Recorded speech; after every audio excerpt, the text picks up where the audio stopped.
Mr. Secretary, thank you for being here today. Karen. I'm going to start with the board behind me.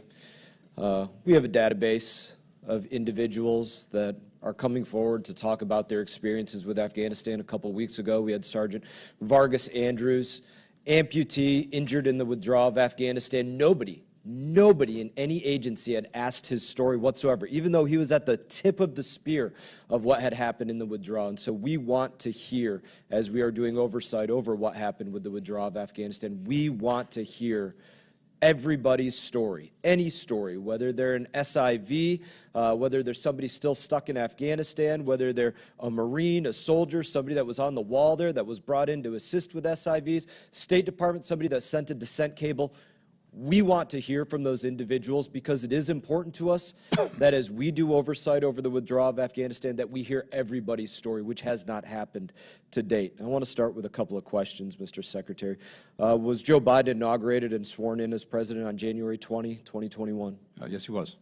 And were you confirmed by the Senate on January 26, 2021? That's correct. And I do have a copy of your hearings. I want to reference one part of it with Senator Graham. On page 38 of it, you aptly state that any withdrawal should be based upon conditions. You can agree with that? That was certainly the preferred course, yes. And moving backward in time, President Trump was his team in Doha and secured an agreement with the Taliban. That's correct. It's been brought up many times today. That's correct. And that agreement, again, I have that directly in front of me. First sentence in it, peace agreement, 4 parts, guarantees and enforcement mechanisms that will prevent the use of the soil of Afghanistan by any group or individual against the security of the United States and its allies, right? Conditions. Yes. So President agreed there needed to be conditions. You agreed there needed to be conditions. Nearly every member of this committee so far today has asked about Afghanistan, to include yourself bringing it up. And I just want to ask right now, will you give us a commitment that you will come back here to discuss specifically the withdrawal of Afghanistan? Congressman, we'll make sure going forward, especially as the work of this committee and other committees continue on Afghanistan, that the State Department will be present and engaged.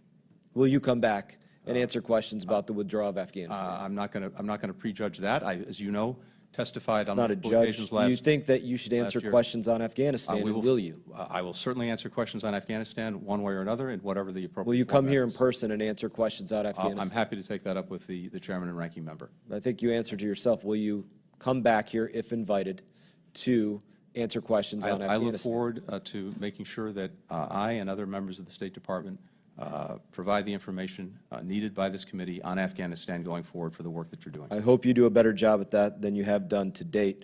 I want to move to a couple other questions. On April 14, 2021, President Biden announces the full withdrawal of all U.S. troops from Afghanistan. Do you know the date that he announced for that? That he announced we would withdraw? I believe you. Did you just reference it? The dates that he announced that we would actually withdraw. Oh, yes, I'm sorry. Yes, by September 1st. He announced by September 11. Early September, yeah. Not early September, by September 11. That's not just any date, correct?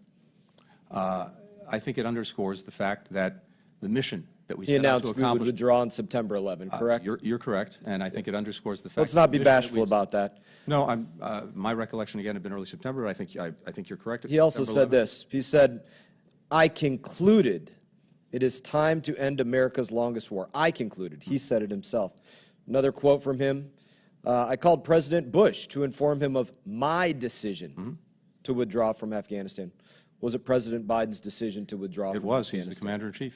Absolutely. I thank you for acknowledging that. I want to move to just one other question here, and this is specific to the withdrawal. On June 24 of that year, it was announced again by President Biden that we would be drawing down to 650 troops, specifically to provide security for diplomats after the main military force completes withdrawal. You understand that? Yes, that's correct. Case? So here's my question. Of anybody that has ever spent 5 minutes or 5 hours in Afghanistan, what idiot would believe it is smart to remove the military force and leave the diplomats behind, and obviously it ended with them 50 days later having to bring back 3,000 to 8,000 troops. So what idiot decided that? Well, pursuant to the agreement reached by the previous administration with the Taliban that called for the withdrawal of all of our forces, all of them, What by May idiot 31st, decided to pull out the main fighting force before pulling out the diplomats, which resulted in 3,000 to 8,000 additional troops being sent back into Afghanistan? What idiot decided that?